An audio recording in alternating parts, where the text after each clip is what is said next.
Good evening and welcome back to 29 News Streaming. Live in the newsroom, I'm Isla Miyabi, and thanks for joining me for tonight's edition of Your Day in News, where we recap the top stories of the day.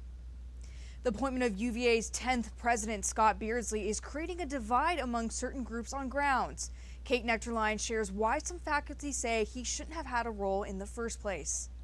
The debate centers around Beardsley's appointment and disagreement over how the university should move forward. Groups that were once on the same page are now finding themselves on two different sides. By no means are we giving President Beardsley an out.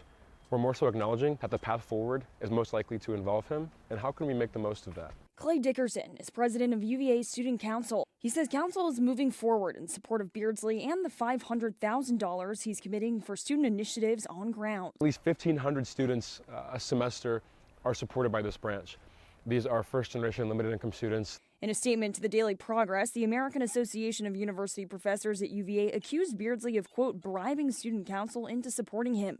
We reached out to the AAUP for an interview or statement, but did not receive one. I can say with complete 100% confidence that it was not a bribery. I think that's a spit in the face of some self-governance. Iman Akanous is chair of Student Council's representative body, which wrote and passed the resolution supporting the new UVA president for the purpose of stability. She says she did not know about the money until after the resolution was nearly complete. Beardsley is in now, and looking forward in the near future, we do not believe that he will be leaving anytime soon. And while we do not agree with the process, we have to look forward to the future. Now, some faculty are demanding UVA's new Board of Visitors conduct a study into Beardsley's appointment to determine whether his presidency can stand. Some faculty are tired of upheaval and hoping for stability.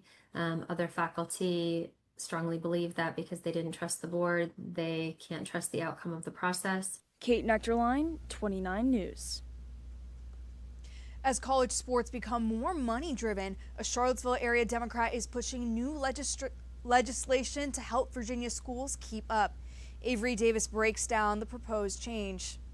I think the UVA culture loves to see success in sports, but they don't necessarily want to fund it. I would expect that students wouldn't treat it so favorably. Henry Allen is a fourth year at UVA who does not want to see more of his money go to athletics. An increase would require legislation by the General Assembly, something Charlottesville Democrat Senator Cree Deeds is looking to pass. We are in a changed world, a changed environment. College sports is big business. This bill is just designed to give the schools a little more flexibility. Virginia caps how much public colleges' athletic spending can come from student fees.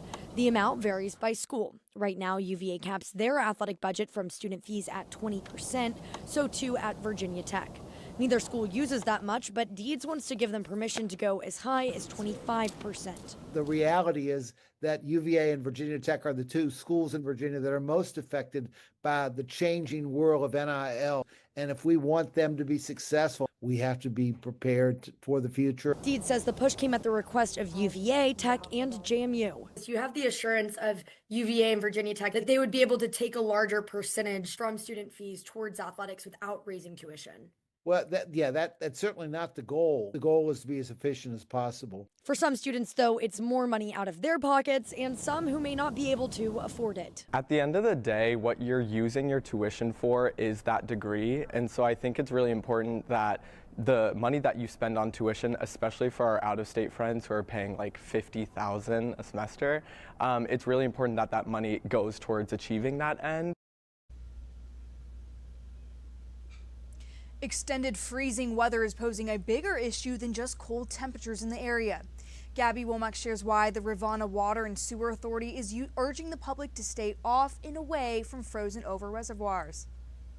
At Sugar Hollow Reservoir, the ice coverage looks strong, but the Rivanna Water and Sewer Authority say looks can be deceiving, and that's exactly why people need to stay back. It's extremely difficult to gauge how thick it is. That warning comes as ice covers parts of Sugar Hollow, creating a scene that looks solid, but is anything but. Wesley Kern is the communication and outreach coordinator for Rivanna Water and Sewer Authority. With these warming temperatures and then the current of the water that's flowing underneath, that ice can erode very quickly. That unpredictability is why RWSA is clear. Ice on the reservoirs is off limits. Even a few steps can turn dangerous in seconds. People are, free to observe the reservoir from afar, but we do recommend or encourage folks to please stay off the ice to be safe.